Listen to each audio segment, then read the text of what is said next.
السلام علیکم دوستو، امید ہے آپ حضرات خیریت سے ہوں گے۔ ایک اہم تاریخی واقعہ، 6 صدی ہجری میں تاتاری اپنے علاقے سے نکل کر ترکستان سے لے کر سارے وسط ایشیا تک چھا گئے۔ منگولیا کے یہ وحشی قبائل جو جنگلی جانوروں کا گوشت کھاتے تھے، لباس کے طور پر ان کی کھال اوڑھ لیتے تھے، اسلامی دنیا پر اس طرح ٹوٹ پڑے کہ بے شمار مسلمانوں کو بھیڑ بکری کی طرح ذبح کر ڈالا۔ اس نے زمانے میں تاتاریوں کا رعب اس قدر طاغی تھا کہ ایک نہتہ تاتاری راستہ میں ایک مسلمان کو پکڑتا اور کہتا، یہیں ٹھہرو، میں گھر سے ہتھیار لے کر آتا ہوں تو تم کو قتل کروں گا۔ وہ تلوار لینے چلا جاتا اور مسلمان کو یہ ہمت نہ ہوتی تھی کہ وہاں سے بھاگ جائے۔ خطیب بغدادی نے لکھا ہے کہ ایک تاتاری 100 مسلمانوں کو اس طرح ہکا لے جاتا تھا کہ جس طرح چرواہا ریوڑ کو ہکا لے جاتا ہے۔ ان کی قوت اس قدر ناقابل تسخیر سمجھی جانے لگی کہ یہ مقولہ ضرب المثل بن گیا کہ اگر تم سنو کہ تاتاری شکست کھا گئے تو اس خبر پر یقین نہ کرنا۔ مگر یہی ناقابل تسخیر سیلاب صرف ایک کلمہ ایمان سے ختم ہو گیا۔ تاتاریوں نے علماء و محدثین کی ایک جماعت کو قراقرم میں بے دخل کر دیا تھا۔ انہی میں ایک باخدا بزرگ شیخ جمال الدین بھی تھے۔ یہ بزرگ کاشغر سے 200 کلومیٹر دور بجانب مشرق آقاسو کی آبادی میں سفر کر رہے تھے۔ انہی دنوں اتفاق سے ایک تاتاری شہزادہ تغلق تیمور خان یہاں سے شکار کے لیے آیا ہوا تھا۔ اس کا حکم تھا کہ رعیت کے تمام لوگ اس کے ساتھ شکار میں شریک ہوں۔ چنانچہ علاقہ کی پوری آبادی اس کے ہم رکاب تھی۔ یکایک اس کی نظر شیخ جمال الدین اور ان کے رفیق پر پڑی۔ ایک گوشہ میں بیٹھے آرام کر رہے تھے۔ تیمور نے حکم دیا کہ انہیں اس کے سامنے حاضر کیا جائے۔ میرا حکم ہے کہ ساری رعایا میرے ساتھ چلے، پھر تم میرے حکم کے خلاف یہاں کیوں بیٹھے ہو؟ غصہ میں کہا، ہم پردیسی ہیں اور ہمیں آپ کے حکم کا علم نہ تھا، شیخ نے جواب دیا۔ اس عذر کو سننے کے بعد خان نے انہیں چھوڑ دیا، مگر اپنے ایک شکاری کتے جسے وہ خنزیر کا گوشت کھلا رہا تھا کی طرف اشارہ کر کے کہنے لگا، او بڈھے، بتا کہ تو اس کتے سے اچھا ہے یا کتا تجھ سے اچھا ہے؟ شیخ نے جواب دیا، اگر مجھ میں ایمان ہے تو میں اچھا ہوں، ورنہ کتا مجھ سے اچھا ہے۔ یہ جواب تاتاری شہزادہ کے دل پر اثر کر گیا۔ اس نے ایک امیر کو حکم دیا کہ اس شخص کو اپنے گھوڑے پر سوار کر کے میرے خیمے میں لے آؤ۔ شیخ جمال الدین جب تغلق تیمور کے خیمے میں آئے تو اس نے پوچھا کہ وہ کیا چیز ہے جو انسان کو کتے سے بہتر بناتی ہے؟ انہوں نے جواب دیا، اسلام۔ اور پھر اسلام کی حقیقت اس طرح بیان کی کہ جسے سن کر وہ بے اختیار رونے لگا۔ آخر میں اس نے کہا، ابھی میرے اختیارات محدود ہیں، بہت کم ہیں۔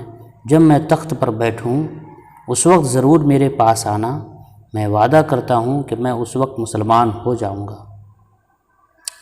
شیخ جمال الدین نے واپس آ کر اپنے بیٹے ارشد الدین کو سارا قصہ سنایا اور ان کو وصیت کی، اگر میں تغلق تیمور خان کی مسند نشینی سے پہلے مر جاؤں تو اس سے مل کر اسلام کا قصہ ضرور یاد دلانا۔ اس وصیت کے کچھ ہی دن بعد شیخ جمال الدین کا انتقال ہو گیا۔ 1347 میں امرائے دولت کے مشترکہ فیصلے کے تحت تغلق تیمور کو منگولستان یعنی منگولیا کا خاقان تجویز کیا گیا اور وہ بڑے کر و فر کے ساتھ تخت پر بیٹھا۔ شیخ ارشد الدین یہ خبر سنتے ہی پائے تخت کی طرف روانہ ہو گئے، مگر کئی روز تک خاقان کے دربار تک رسائی نہ ہو سکی۔ تو آپ ہر روز صبح کے وقت خاقان کے خیمہ کے قریب پہنچ جاتے اور صبح صادق کے بعد ہی اس رقت سے اذان دیتے کہ ساری وادی گونج اٹھتی۔ آخر ایک دن جب کہ خاقان کی نیند ان کی اذان کی آواز سے اچاٹ ہو گئی تھی، اس نے حکم دیا کہ اس بے ادب شخص کو ہمارے سامنے پیش کیا جائے۔ پیش ہونے پر خاقان تغلق تیمور نے پوچھا، کہ تم کون ہو جو ہر روز اندھیرے میں آ کر ہمارے خیمے کے پاس چلانے لگتے ہو؟ میں اس شخص کا بیٹا ہوں، شیخ ارشد الدین نے کہنا شروع کیا، جسے آپ نے ایک موقع پر اسلام قبول کرنے کا قول دیا تھا۔ میرے باپ کا انتقال ہو چکا ہے اور اب میں مرحوم کی وصیت کے مطابق آپ کو یاد دلانے کے لیے حاضر ہوا ہوں۔ تغلق تیمور خان کو اپنا وعدہ یاد آ گیا، بستر سے اٹھ کر مسند پر آ بیٹھا اور شیخ کو پوری عقیدت کے ساتھ اپنے پہلو میں جگہ دی۔ اس کے بعد کہا، میں تخت نشینی کے وقت سے آپ کا منتظر ہوں، اب آپ آ گئے ہیں تو آپ بتائیے میں کیا کروں؟ شیخ نے تغلق تیمور خان کو غسل کرنے کے لیے کہا، پھر کلمہ پڑھا کر اس کو مسلمان کیا۔ اب شیخ کے مشورے کے مطابق خاقان منگولستان میں اسلام کی اشاعت شروع کی۔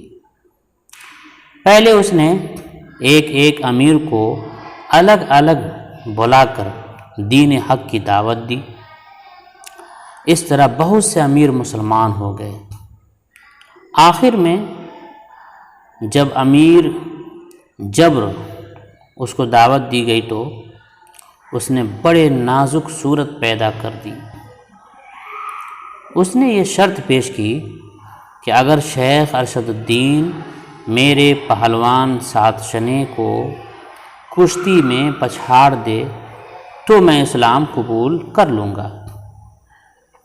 خاقان نے ہر چند اس شرط کو ختم کرنا چاہا مگر امیر راضی نہیں ہوتا تھا۔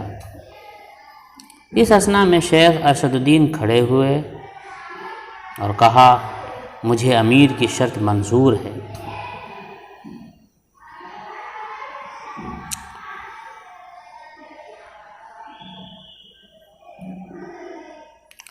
ان الفاظ کو سنتے ہی خاقان کے دربار میں سناٹا چھا گیا۔ امیر جبر اس خوشی سے اچھل پڑا، دوسری طرف خاقان کا دل بجھ گیا۔ ساتشن بقا ایک انتہائی قوی اور زور آور پہلوان تھا۔ خاقان نے سوچا کہ شیخ کو چونکہ اس کی بابت کچھ علم نہیں ہے، اس لیے انہوں نے شرط منظور کر لی۔ حالانکہ ان جیسا کمزور آدمی کبھی بھی اس دیو ہیکل پہلوان کے مقابلے میں ٹھہر نہ سکے گا، اور اس طرح ان کی شکست سے اسلام کو شکست ہو جائے گی۔ مگر شیخ ارشد الدین بھری مجلس میں الفاظ ہار چکے تھے۔ اب خاقان کے لیے رضامندی کے سوا کوئی چارہ باقی نہ رہا تھا۔ ملک کے تمام طول و عرض میں ساتشن بقا اور شیخ ارشد الدین کی کشتی کا اعلان کر دیا گیا۔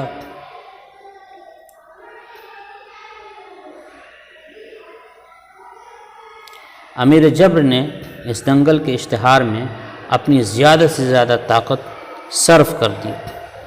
ایک بہت بڑا مقام اس کشتی کے لیے تجویز ہوا۔ کشتی سے کئی دن پہلے خاقان کا صدر مقام ہجوم خلائق سے، مخلوقوں سے، لوگوں سے بھر گیا۔ تمام امراء آئے اور تمام گورنر اور تمام عہدیدار آئے، اور خود امیر جبر اس بڑی شان کے ساتھ میدان میں آیا کہ منگولستان کا سب سے بڑا پہلوان ساتشن بقا بھی اس کے ساتھ تھا۔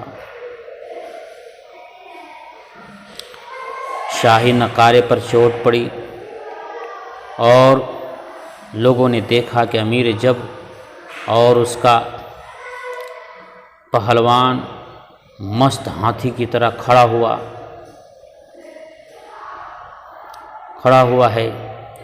دوسری طرف سے ایک کمزور نحیف لاغر فقیر نکلا۔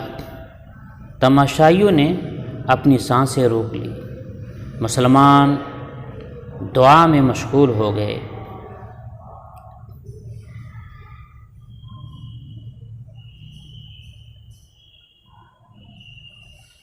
اب دونوں ایک دوسرے کے بالکل قریب آ گئے تھے۔ دفعتاً شیخ ارشد الدین کے جسم میں حرکت ہوئی اور انہوں نے تیزی سے ایک ہاتھ اٹھا کر ساتشن بقا کو ایک تماچا رسید کیا۔ خدا کے حکم سے یہ قضا کا تماچا بن گیا۔ ساتشن بقا اسی وقت زمین پر گرا اور فوراً مر گیا۔ مسلمانوں نے دیکھ کر اسی وقت شدت سے نعرہ تکبیر بلند کیا، اللہ اکبر اللہ اکبر۔ نعرہ تکبیر بلند کیا کہ دشت و جبل گونج اٹھے۔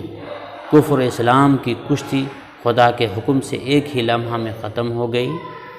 اس وقت جتنے بھی لوگ میدان میں جمع تھے سب خدا کے آگے جھک گئے۔ شام ہوتے ہوتے 1,60,000 تاتاریوں نے اسلام قبول کر لیا۔ سبحان اللہ، تیری شان قدرت۔ اس طرح ایک شخص کی ایمانی طاقت نے اس مہیب اور عظیم مسئلہ کو حل کر دیا، جس کو حل کرنے کے لیے تمام مادی تدبیریں ناکام ہو چکی تھیں۔ جب تاتاری مسلمان ہو گئے تو اسلام اور مسلمانوں کے خلاف ان کی کارروائیاں بھی خود بخود ختم ہو گئیں۔ وحشی تاتاری کو فوج شکست نہ دے سکیں، مگر اسلام کی قوت نے انہیں جیت لیا۔ ہماری خود اپنی تاریخ یہ صفحہ ہمیں ایک عظیم سبق دیتا ہے، وہ سب یہ ہے کہ ایک کمزور ترین آدمی بھی سخت ترین مضبوط پہلوان سخت ترین قوت کے مقابلے میں بازی جیت سکتا ہے، مگر کب؟ اس وقت جب کہ اس کے اندر ایمان کی طاقت پیدا ہو جائے۔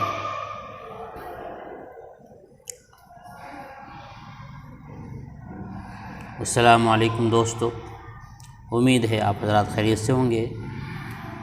آپ سے اخیر میں درخواست ہے کہ میرے چینل کو سبسکرائب کر لیں، ویڈیو کو لائک کریں۔ شکریہ دوستو، اللہ پاک آپ سبھی کو اپنے حفظ و امان میں رکھے، آمین۔